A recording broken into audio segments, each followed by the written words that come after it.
Hello every one. നിങ്ങൾ often repeated ആയിട്ടുള്ള advertisement കണ്ടിട്ടുണ്ടാവും. നിങ്ങളുടെ +1 +2 ഒക്കെ പഠിക്കുമ്പം ആപ്റ്റിറ്റ്യൂഡ് ടെസ്റ്റ് ചെയ്തിട്ട് നിങ്ങൾക്ക് പറ്റുന്ന കോഴ്സോ കരിയറോ ചൂസ് ചെയ്യൂ എന്നുള്ളൊരു കാര്യം. ഇതിൽ ഏറ്റവും ക്രിട്ടിക്കലും ഓഫൺ ഏറ്റവും വലിയ മിസ്റ്റേക്ക് നടക്കുന്ന ഒരു കാര്യം ഈ പറയുന്ന ആപ്റ്റിറ്റ്യൂഡ് പരീക്ഷ എത്ര സയന്റിഫിക് ആണ് എന്നുള്ളൊരു ചോദ്യമാണ്. ലോകത്ത് സൈക്കോമെട്രിക്സും ആപ്റ്റിറ്റ്യൂഡ് ടെസ്റ്റിംഗ് ഒക്കെ ഏതൊരു ആപ്റ്റിറ്റ്യൂഡ് പരീക്ഷയും സയന്റിഫിക് ആകാൻ വേണ്ടിയിട്ട് 13 പില്ലറുകൾ ഐഡന്റിഫൈ ചെയ്തിട്ടുണ്ട്. അപ്പൊ ഈ ഓരോ കാറ്റഗറിയും കടന്നാൽ മാത്രമാണ് ഒരു പരീക്ഷ സയന്റിഫിക് ആകുക. ആ പരീക്ഷ സയന്റിഫിക് ആയാൽ മാത്രമാണ് നിങ്ങൾക്ക് കറക്റ്റ് ആയിട്ട് ഒരു കാര്യത്തെ പ്രെഡിക്റ്റ് ചെയ്തെടുക്കാൻ പറ്റുക. അതല്ലാണ്ട് നിങ്ങളൊരു ആപ്റ്റിറ്റ്യൂഡ് പരീക്ഷ ചെയ്തു ഉടനെ തന്നെ സിസ്റ്റം നിങ്ങൾക്ക് കുറെ കരിയർ ചോയ്സ് തരുന്നു എന്ന് പറയുന്നത് വെറും ഗിമിക്സ് മാത്രമാണ്. ഇന്നത്തെ ഈ വീഡിയോയിൽ ഞാൻ ഈ 13 സയന്റിഫിക് പില്ലറിലെ ആദ്യത്തെ പില്ലറാണ് എക്സ്പ്ലെയിൻ ചെയ്യുന്നത്. അതിന്റെ പേരാണ് സ്റ്റാൻഡേർഡൈസേഷൻ. സ്റ്റാൻഡേർഡൈസേഷൻ എന്താന്ന് പറഞ്ഞാൽ ഞാനൊരു എക്സാമ്പിൾ പറയാം. നിങ്ങളൊരു ആപ്റ്റിറ്റ്യൂഡ് പരീക്ഷ എടുക്കണം. ആ ആപ്റ്റിറ്റ്യൂഡ് പരീക്ഷയിലെ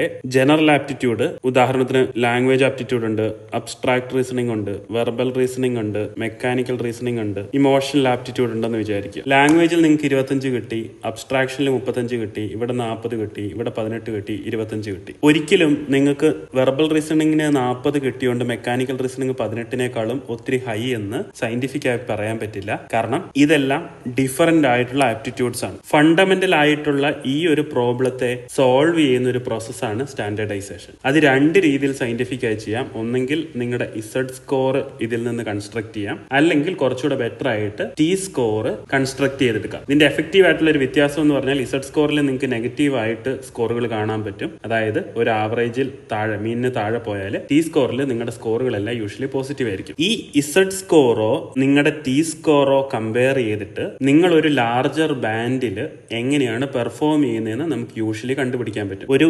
ഇൻഫോംഡ് ഡിസിഷൻ മേക്കർ എന്നുള്ള രീതിയിൽ നിങ്ങൾ ഏത് ആപ്റ്റിറ്റ്യൂഡ് പരീക്ഷകൾ അറ്റംപ്റ്റ് ചെയ്യുമ്പോഴും നിങ്ങൾ ചോദിക്കേണ്ട കുറച്ച് ടിപ്സിൽ പെടുന്ന ഒരു കാര്യമാണ്. ഒന്ന്, നിങ്ങളുടെ ഇൻഡിവിജ്വൽ ആവറേജ് എന്താണ്? രണ്ട്, ഗ്രൂപ്പിന്റെ ആവറേജ് എന്താണ്? ഒപ്പം ഗ്രൂപ്പിന്റെ സ്റ്റാൻഡേർഡ് ഡീവിയേഷൻ എന്താണ് എന്നുള്ളൊരു കാര്യം. കാരണം ഈ നെസസറി ഡാറ്റ കാൽക്കുലേഷൻ എങ്ങനെയാണ് നടന്നത് എന്നുള്ളൊരു കാര്യം നിങ്ങളെ ഇൻഡയറക്ട്ലി മനസ്സിലാക്കാൻ സാധിക്കും. Thank you so much.